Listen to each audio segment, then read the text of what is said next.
All right, so we're going to do a panel to end it out where, today was very applications focused. You saw a lot more things that are not necessarily purely framework oriented, but are more those end use cases, people that are using the frameworks to build things. And so this panel is one where we mainly focused on talking about and discussing how we can better, as maintainers and as collaborators of all these frameworks, how we could better empower people that are building applications over the next, let's say, year. Especially yesterday, you heard a lot about our transition plans for WebGPU and how we imagine that can go. We would love to understand through that transition, what is important to you, what your reactions are to that kind of thing. And then broadly with some of the newer modules we've been investing in, like widgets and improvements to things like controllers and loaders, how that's going for you. And if you have any kind of comments or questions about all the things that we have.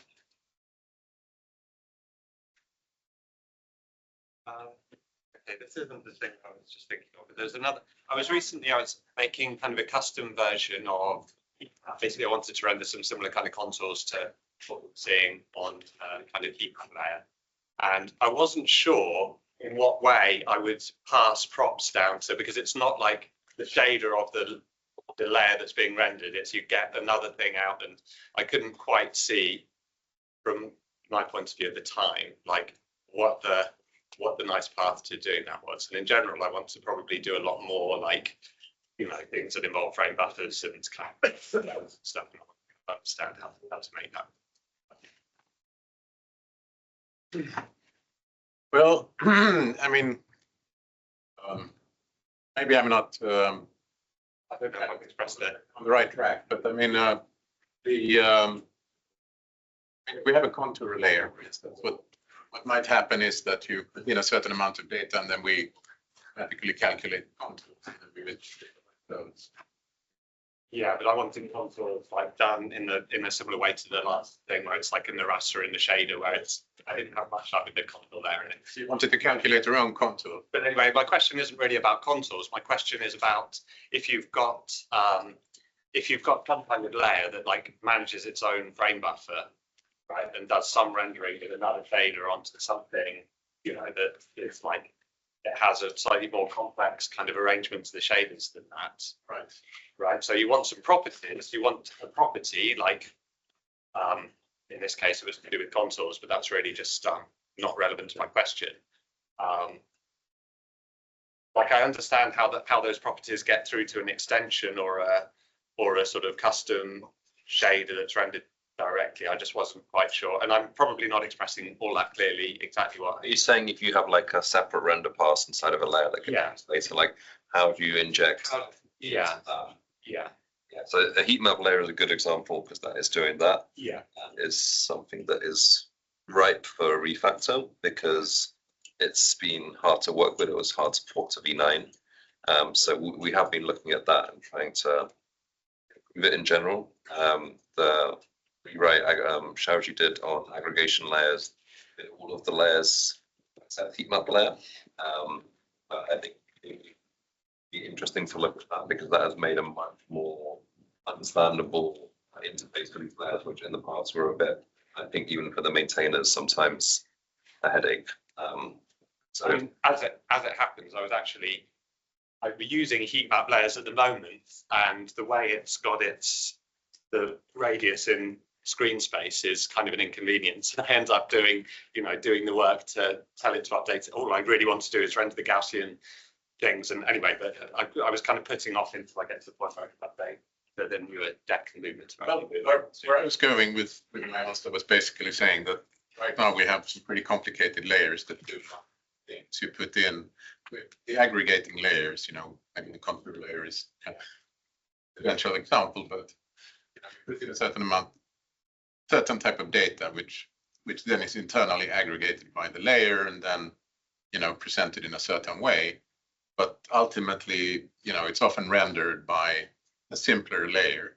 And so you have something that transforms your props into some other props internally, then renders them.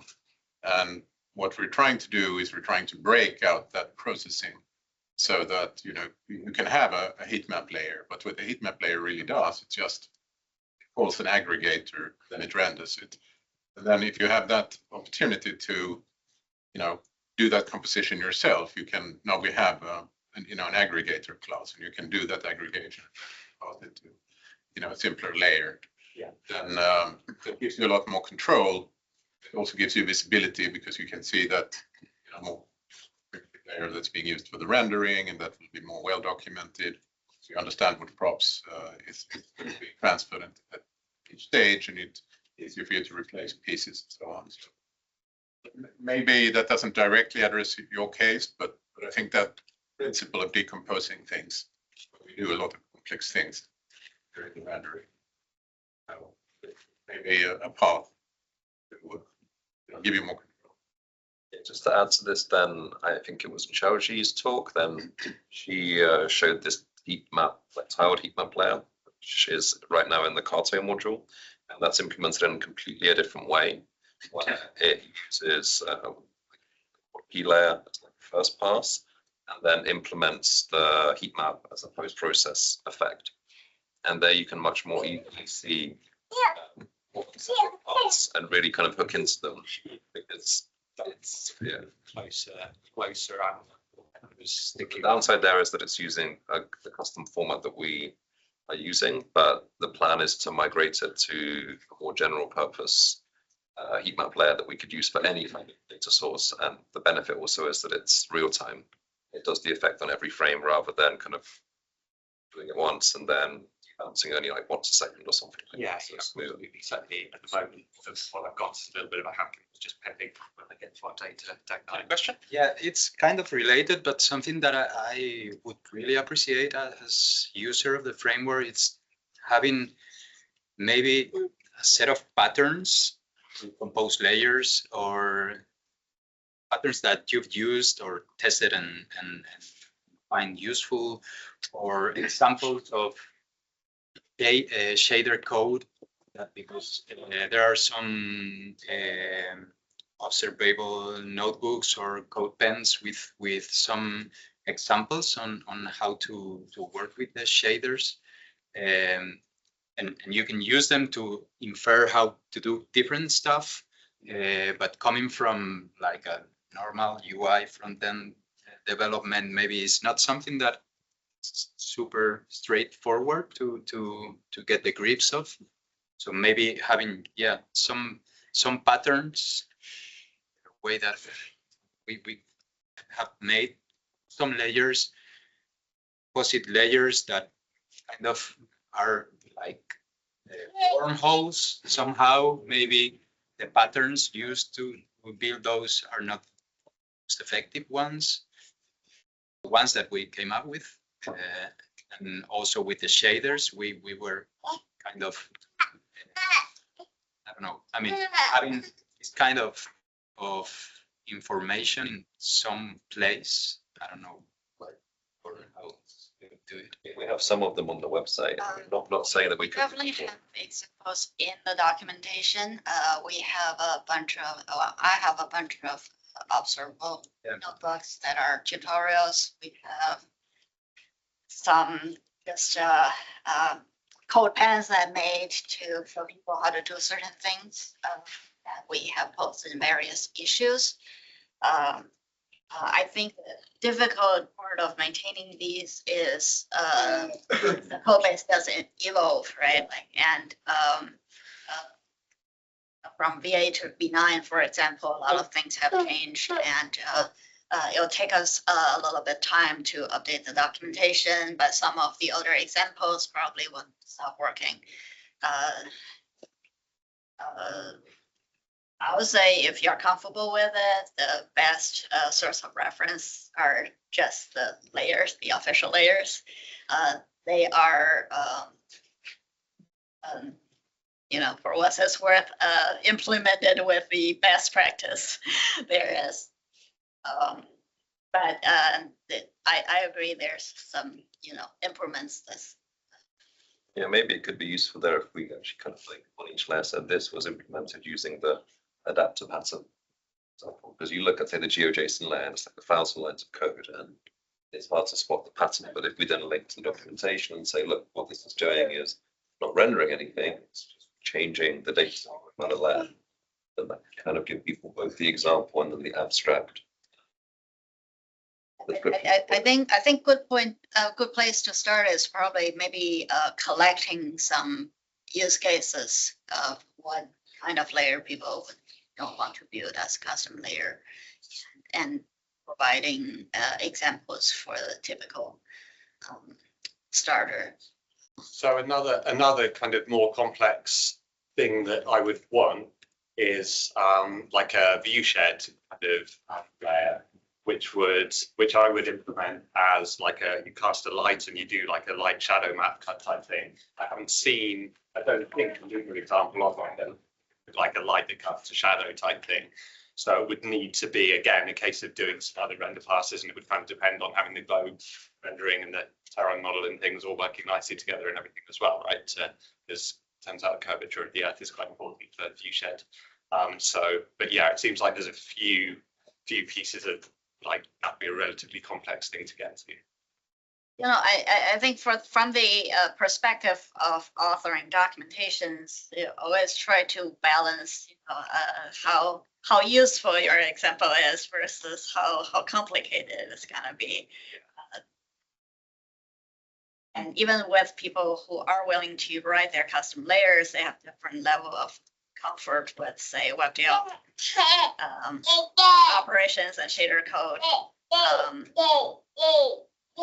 And yeah, that goes back to, you know, what are people interested in seeing in these examples, and how can we best serve that? I think Chris, last year you went to the OpenJS conference, and you said the React team had a testing suite that would validate their embedded examples in their document. Yeah, the examples were all runnable. I was inspired by that. I think that could be a direction we can go to try to keep all our like custom layer tutorials in the documentation up to date. You know, when we update our infrastructure, tests suddenly don't pass, and you have to go update the documentation. Yeah, and they were not only runnable, but then it was once you had that, they then said, well, okay, we could just make this, you know, click a button and you could turn it into an editable, in session editable text editor, and you can make a tweak and see that tweaked result right there. And it becomes this learning tool where now in your docs page, you're not only reading what that property does and what its type is, but then you're able to go in and tweak its value and see that. So it's yeah, that kind of tool, I think tooling could be really helpful for helping there. I mean, my thoughts on what you're describing here are all these pretty advanced use cases where you're now looking to push something to the limit, and you're going beyond just what the JavaScript interface is. You're looking into doing custom layers, shaders, getting into those lower level parts. And it's interesting that, you know, it's like a very natural reaction, the same one I have even at times, where I'm like, what is the proper pattern to use for this thing I'm trying to approach?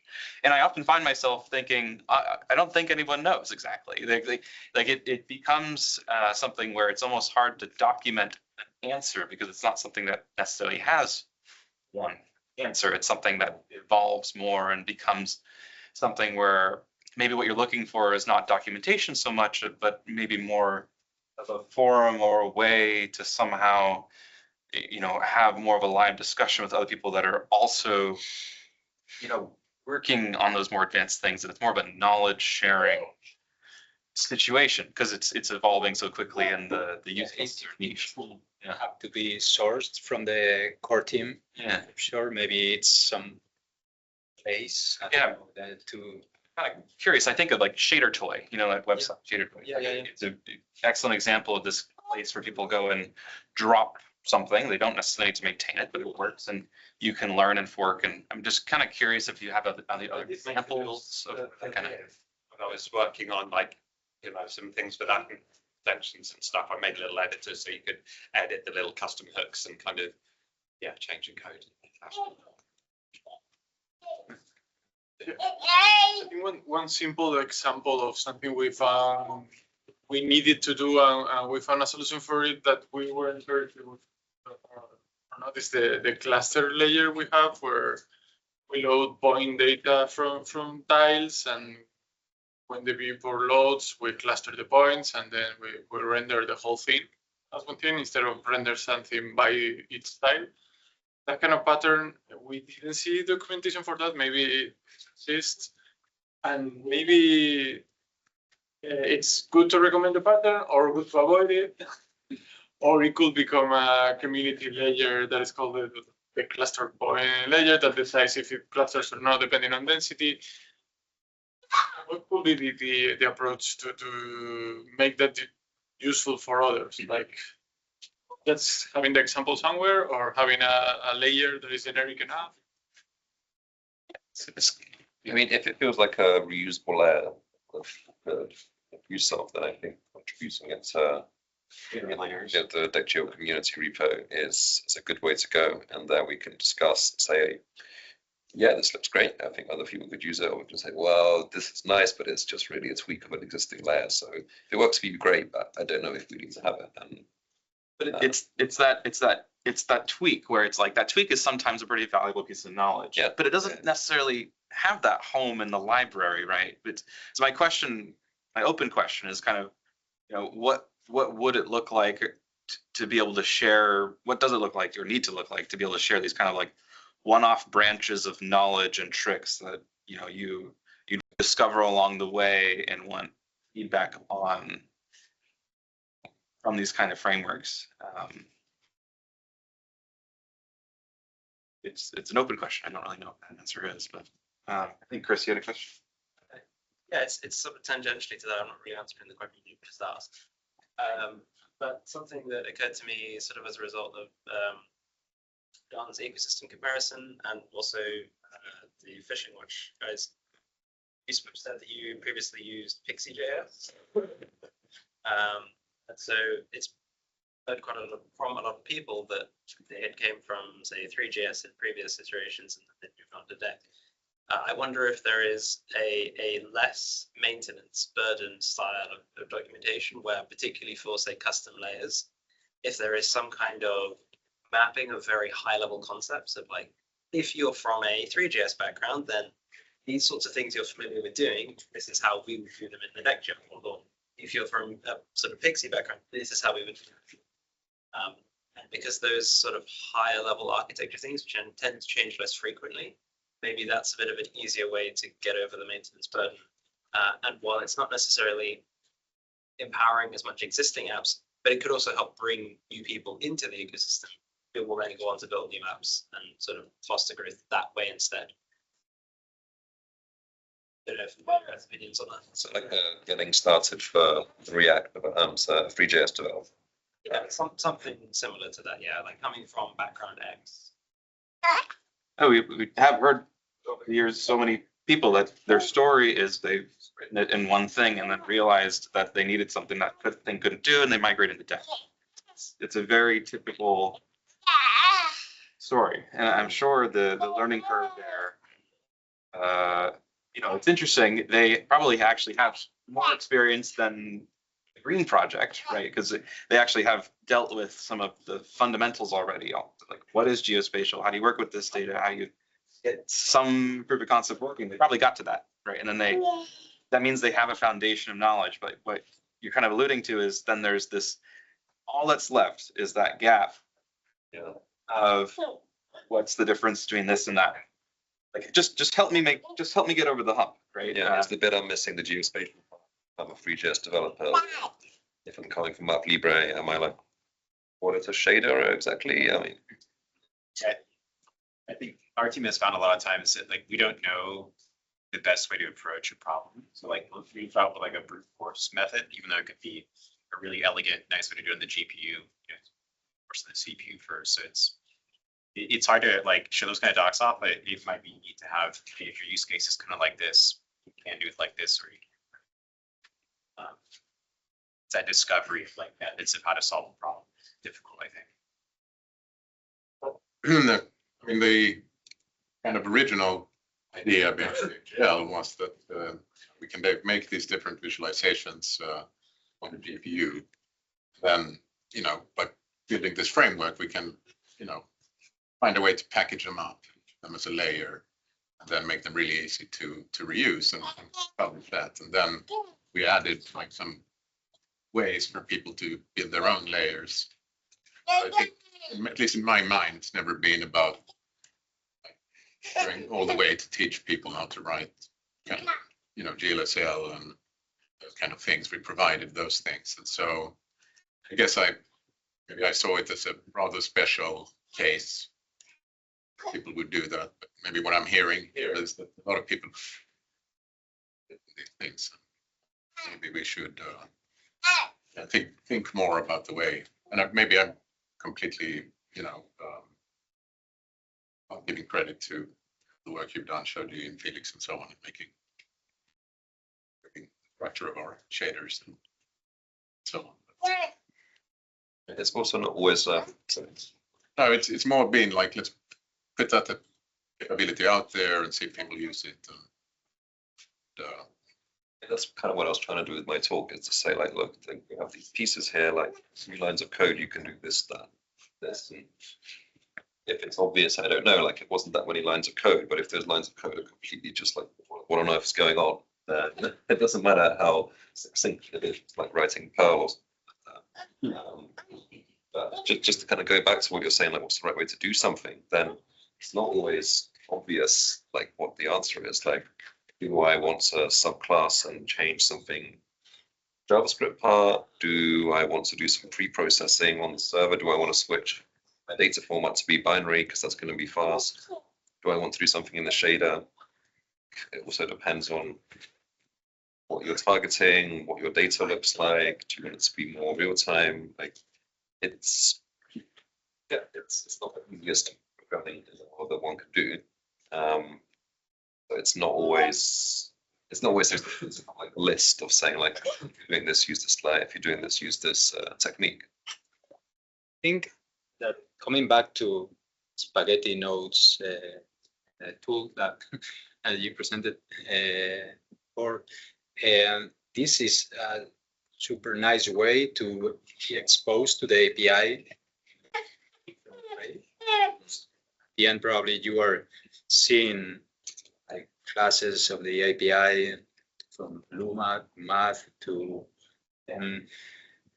being able to share those patterns between users, fork them and play with them could be also a potential way of gaining community, maybe other type of audiences, but that be and a way of learning how to use the code base too. Yeah, I mean, it's definitely something I've thought about, and something that Matt and I talk about a lot is, once we started doing this, we started sharing these files with each other. I'm like, oh wait, when you combine like this and that function together to get this, it's not just about, we're not just talking about how to use the layer anymore. We finally get to talk about how to use the functions together, do like unprojection, and how to actually use like the bounding box function that's in the Web Mercator viewport, which is just basically all the long tail ends, the kind of dark corners, I call them, of the DeckGL API and all the different vis.gl APIs, where they're not the main APIs, and so they're not the ones that get the most attention. They're also very like niche in what they're supposed to be used for. But when you find the right one, it's like, oh wow, this This makes sense. This makes so much sense. I'm so glad this is here. But they're dark corners because they just are kind of out of the light. Like, and you may not necessarily know how to use them, how to plumb them together. And right. So like you're saying, like if you could share these workflows, maybe potentially that's a way of then now evolving. The community basically evolves and shares the workflows and how they plumb the things together in their best practices, and those now can emerge. I mean, we alluded to like Comfy, is that it? Yeah, Comfy UI.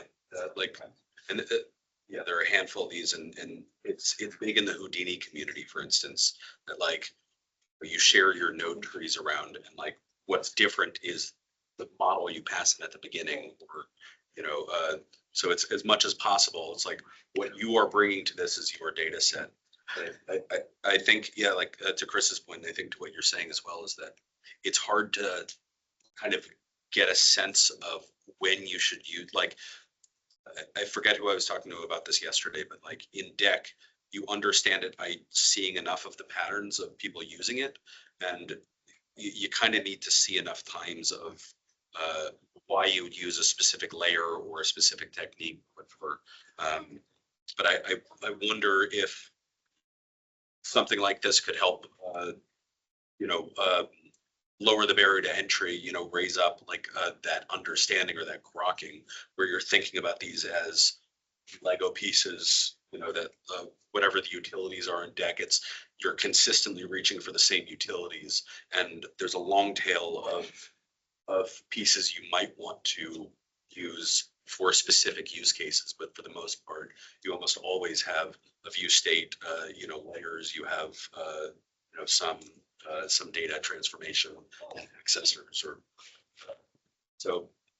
Yeah, I think it's related, and I wonder if there's like a philosophy doc or there's like sort of, if it's just you have to see enough examples of it or rocket, or if there's something that from the deck maintainer perspective, if there's it's like an interactive space where you can play around that kind of. How many people here have tried the vis.gl playground? So, we have a set of JSON bindings in vis.gl, and so you can actually specify a layer and all its props just with a JSON description through this module. And we have a playground application as part of the examples, where we have a bunch of different different JSONs that you can load in, and they get like a text editor on one side that shows you the JSON, and you get the rendering on the other side. And you can edit the JSON live, and you can change the colors, and so gives you a very interactive way without any programming to get familiar with the layers. And obviously, it doesn't go into the depth of writing really custom things and so on, but it's an interactive way of exploring the GL, right? And of course, not nearly as fancy as a node editor or something like that, but it certainly serves the inspiration of it. I mean, because the whole idea there is you've now flattened definition of an entire deck layer or aspect of the deck API into something as simple as a JSON. Something that is serializable, something that is like typed, something that's not necessarily like complex function. So these are entire apps, really, right? Like they start basically, and they contain like an initial view state, and then they contain layers, and then they contain an object that has the name of the layer, and then all the props of the layer. And if you're not having a lot of interactivity, like of course an advanced application where you need a lot of callbacks and so on, you can do, but you can create an entire interactive vis.gl application as just with 30 lines of JSON. That's that. I don't remember. I've used the playground, but I don't remember if it does it or not. But does it show you then what will be the implementation of that in plain JavaScript? Well, not directly, but I mean, it's designed very much as a one-to-one mapping. So the names of all the props are exactly the same. That I remember. I was thinking on the similarities with the overpass, that is that language to query OpenStreetMap, and they have this interface, the overpass turbo, where it's a very complex query system. It's like an SQL for OpenStreetMaps. There's something nice in the interface, or something that they added, because it wasn't very nice before, where you had to be like a pro of this language before to use the interface. But after that, they added like of props or things that you could do, like an autocomplete, and then you can switch between that and different versions of how to query with that same query, like how to do a curl, how to do this on this other system that uses OpenStreetMap as a base. So seeing the output in JavaScript, even if it's very similar in the props that it uses, could mean that someone just copies and pastes and starts from there. I have a question. So like in the last year, we added now language tabs and like base map tabs throughout the documentation. Have you guys checked that out or seen it or found that useful, you know, to get the vanilla JS or scripting interface versus React, or getting like the Mapbox or the MapLibre base map implementation? Like, is it a matter of adding a third tab, or, you know, the ability to kind of switch between the different interfaces that we support there? It's in our curated examples, right? So we're handwriting these examples. It's not like something that's automatically generated, but what Xiaoji mentioned earlier about the ability to run the examples and have the changes you make, have the examples themselves be kind of reactive. Like when you change the color parameter on the stroke prop or the thickness on the stroke prop, you know, you learn what that is now because you see the change. And you know, I would just wonder, is that kind of thing be helpful? Because it could be like an incremental change we could make, is to further invest into the layer documentation pages where we've now added in these language tabs. We could add, you know, the declarative JavaScript version of that. Third, you know, we could certainly surface it. You have the node to click on the specific page. Could add something like Leva, which is like the color pickers and sliders, like interactive things. Interact with props and see that, you know, there's a variety of directions that you can go, but what I'm getting is, it sounds like it'd be helpful to have more tools to learn the APIs that we've got. And then there's a whole other aspect of then discovering what are the best patterns of how you combine all the different APIs that we've got. And they're kind of two separate things, but I think they're both important things that maybe we. Yeah, there's like two parts. One is like learning declarative API, like what are the props I can use, what do I need to pop them, how do I kind of tweak this layer to look like something, and then that works with the JSON version and the JavaScript version. But if you want to kind of answer this question, like how do I build a certain application, these patterns, it's not really answered by a single layer example. That's more like how do you combine the bigger pieces. And yeah, maybe that's the bit that we're a bit thin on, but we have a bit more sort of abstract parts, like this is how you do this, the architecture, here are the building blocks, and less in terms of like recipes, how you put these together. It's a large scope. I mean, I think that's also like why we like what Ib was saying. We've focused so hard on making the interfaces for them, the JavaScript interfaces, making that very easy to understand and all the pieces well documented as the kind of primitives that they are. Then go further beyond that and to go try to document how to build entire applications is like an exponentially larger scope to initially write and then to maintain, because we're seeing it even in the last 2 days. Like there's so much change happening in the way that you might want to approach things in the next year or 2 years. To keep up with that as a core set of maintainers is very difficult. But if we can figure out a way for the community to supply that themselves, you know, and have someone who's trying something out and somehow get that in front of people. It should grow organically from the community. I feel. Yeah, because they're the ones that are going to be the first to do that, to use that new thing, to try that new thing out. And anyways, it's not necessarily going to be us. And you know, we have GitHub, we have discussions there, the GitHub discussions, and it's kind of something we can continue to encourage people to utilize. And we've got the Slack that now has a searchable history that won't delete itself. That's a nice big fix over the last year that we've got. So, you know, like it was a shame that for years our Slack of so much discussion has just truncated and has been lost, right? But that won't happen anymore. So we just kind of like looking for ways to improve the community capture of knowledge and searchability of that knowledge. I mean, one thing is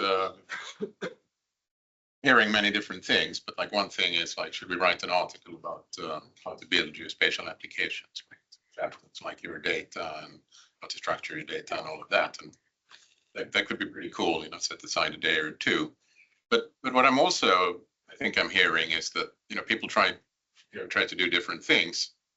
And you know, initially it's quite hard to understand how to go about it, but then obviously you're here, you're still using it, you've found ways to overcome those things. So you went through some painful discovery.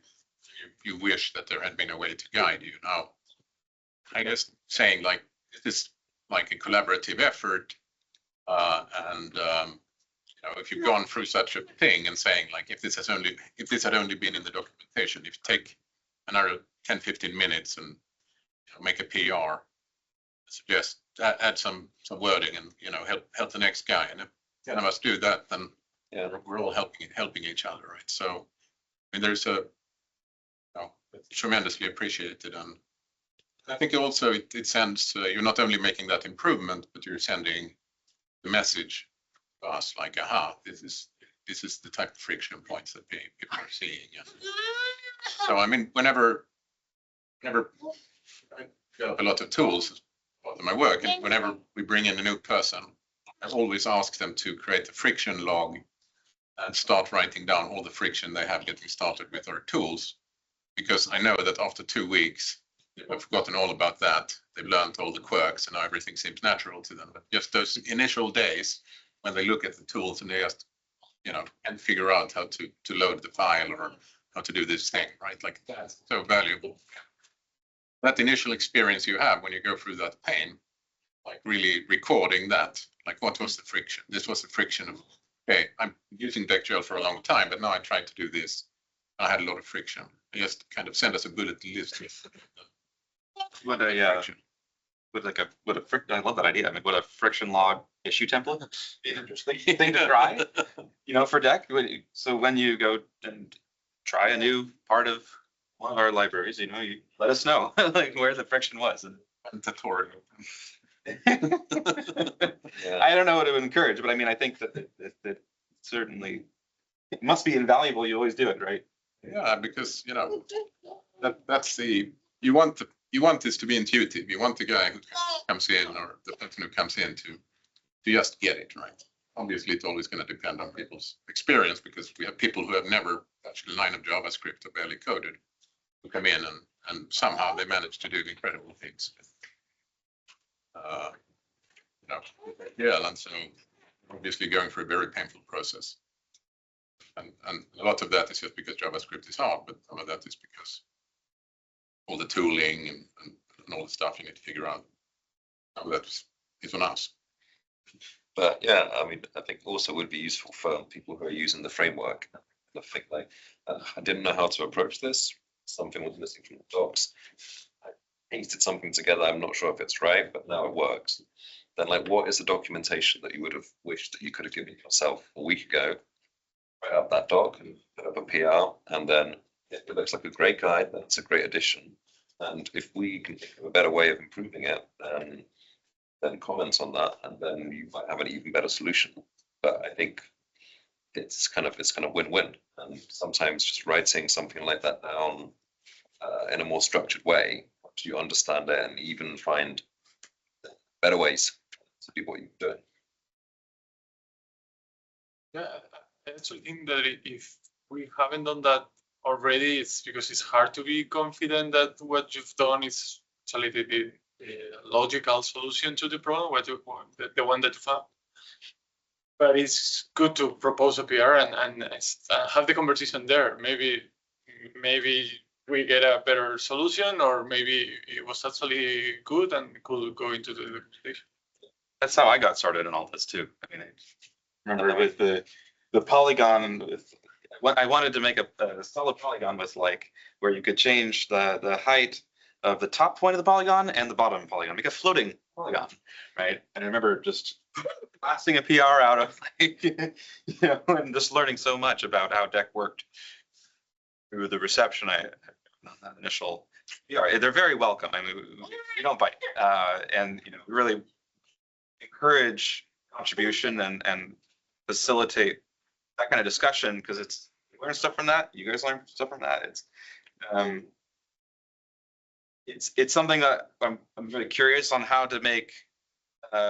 It's very easy for me to go one-on-one with each person and kind of show them that that is something that we're very open to, and I don't really know how to scale that, but you know, that's what we're trying to do here. And certainly. And It's quite nice if the discussion can be in the form of like addition to the documentation. Yeah.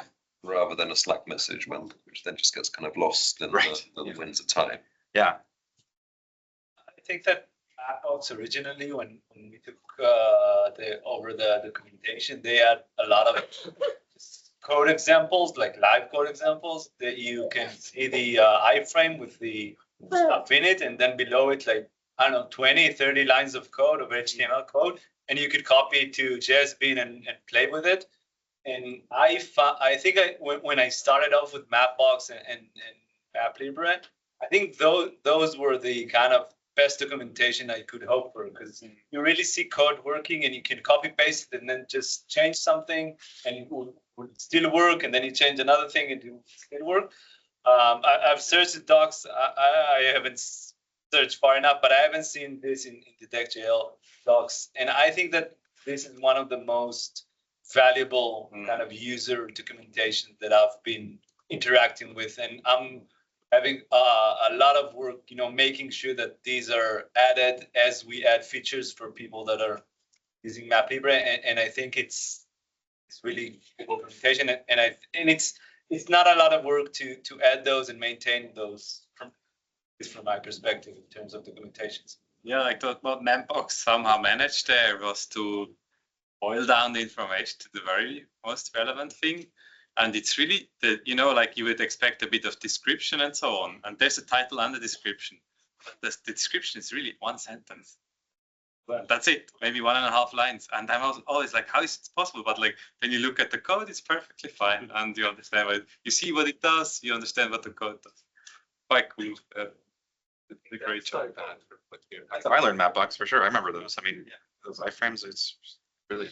I mean, on a lot of the layer pages at the top, we have an example, which is actually a live code sandbox, and you can click through and you can see the code.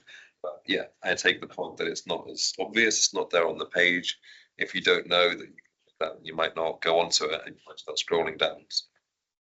They did, so you make it very obvious when you hit that Mapbox page, like what the page is about. So it might just be something we can iterate on in our design.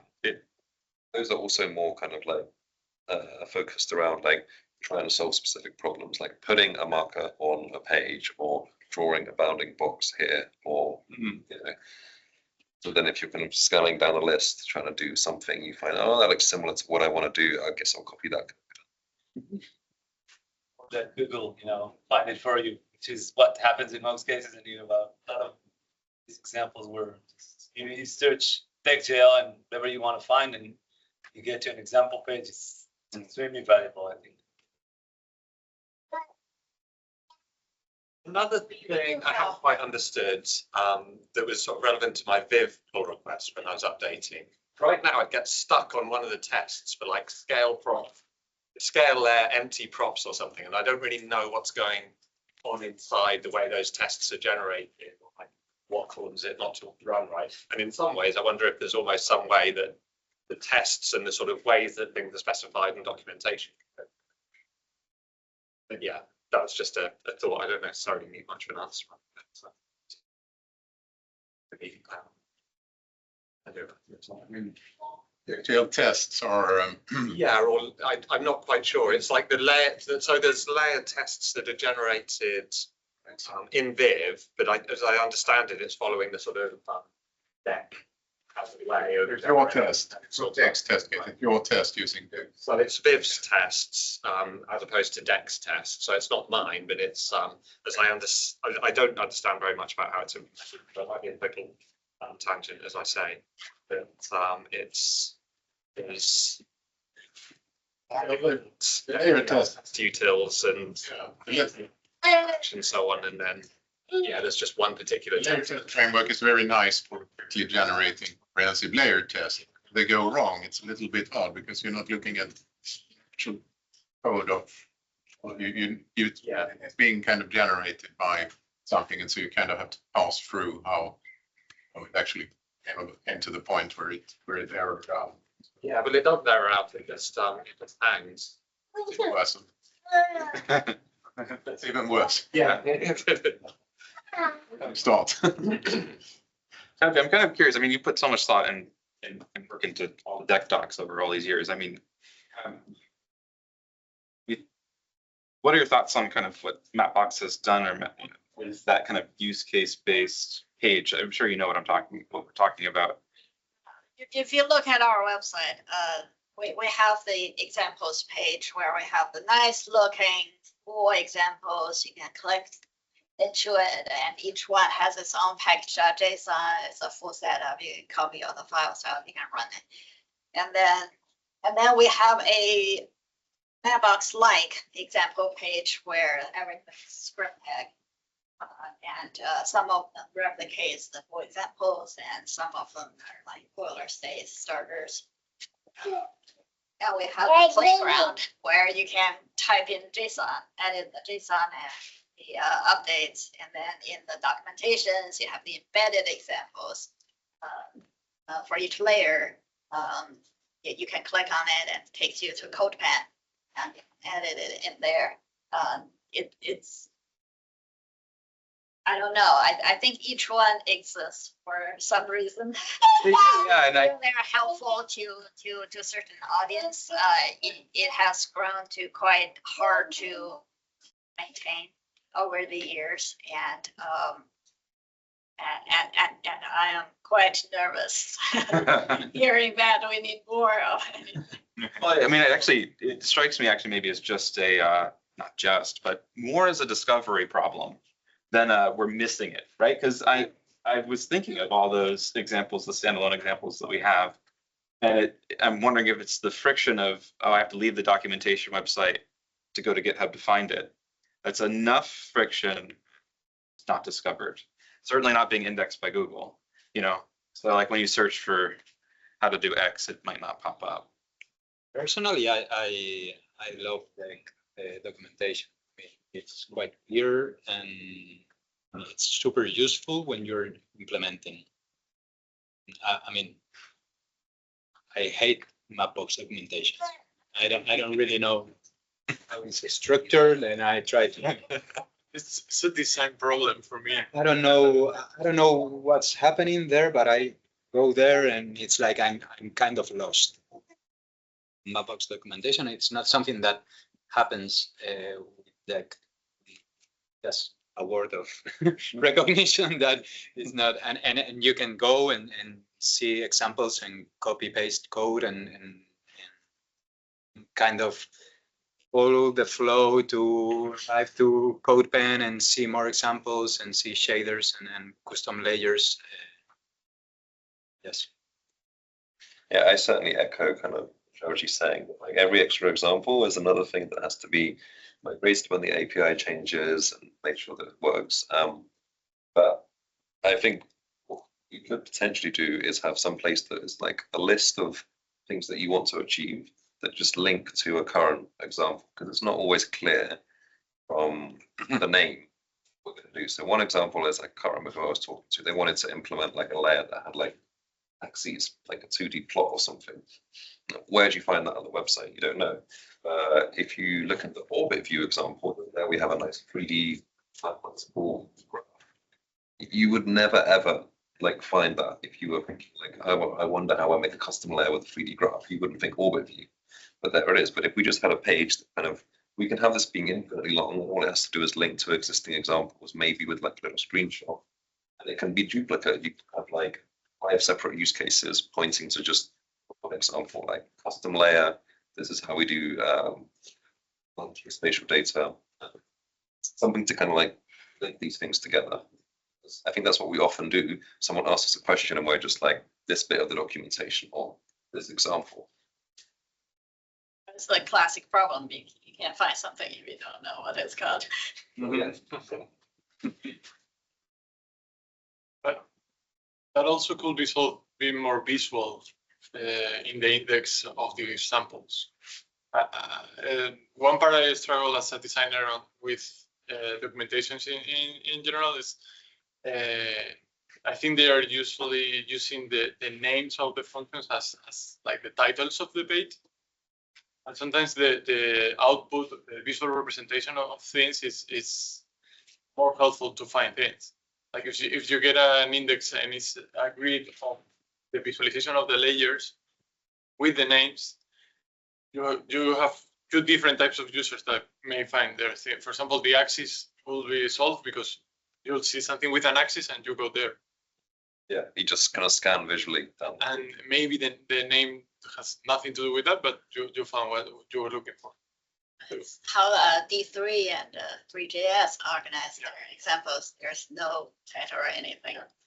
And I think, by the way, I don't know how to contribute to an open source project as a designer.